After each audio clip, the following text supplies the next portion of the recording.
The Honorable Eddy by Kirsten Weiss. May 1849, San Francisco. There's a lot I'll do for my country. Face hostile Indians, battle sinister occultists, and mechanical contraptions, even lay down my life.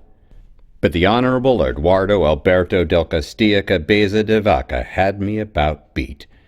As a benevolent emperor of the tiny South American kingdom of Neruda, the gentleman had determined that his country's fortunes would improve if he returned with a ship full of gold from the California hills. The United States government lost an ambassador during Neruda's last revolution. The body still hasn't been found. In a moving letter, the current U.S. ambassador to Neruda pleaded he might have a fighting chance at returning to the United States alive if we kept Eduardo safe and happy. All we had to do was keep the emperor from pitching into a ravine or being slaughtered by irate miners. Since my partner, Agent Sterling, and I were in San Francisco preparing for a journey east, we got stuck with the job. Or rather, I did. The Honorable Eduardo had taken an instant dislike to my partner. Eddy didn't like competition when it came to the gentler sex, and didn't much care for gold prospecting either, preferring to dally in San Francisco's less salubrious entertainment establishments.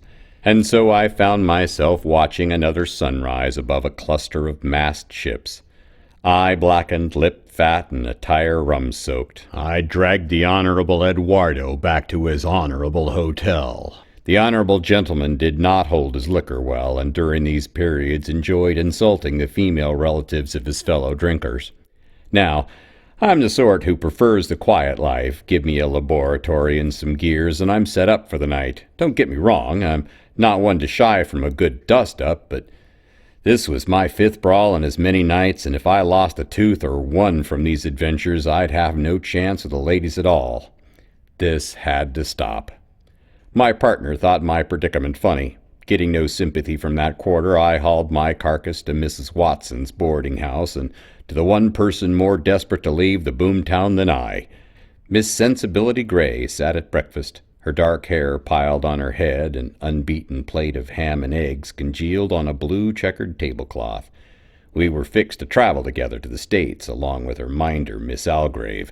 I was looking forward to nights beneath the stars with both the fair maidens. And Sterling. "Good morning, Miss Gray." I dropped my hat onto the long table. "Mr. Crane." She sat down her mug of tea. "Good gad, have you been in an altercation?" "Nope, in a fight." I grinned. I knew what altercation meant, and she knew I knew. She snorted. "You and Mr. Sterling are too quick to engage in fisticuffs." "Ah, but I wasn't with Mr. Sterling." She looked up. "Are you going to eat those eggs?" I asked. "No." She shoved the plate across the table to me. I dug in and waited for her to ask about my bruises. One of Miss Gray's sweeper mechanicals bumped into my booted foot, chirped, and turned, bustling off. Miss Gray sipped her tea. "Aren't you curious?" I finally asked. "I assumed you were injured in the course of another secret assignment which has delayed our journey from San Francisco again."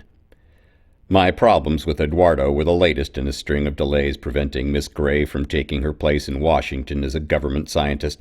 "Frisco hadn't been all that bad, has it?" I asked. "I have no workshop, and most of my tools and mechanicals have been shipped east. If I leave the house, people hiss at me on the street." In short, the poor thing was bored, and why shouldn't she be? Trapped inside this boarding house for months, waiting to move on, no problems for her agile mind to tackle. I resolved to lay my difficulty at her feet.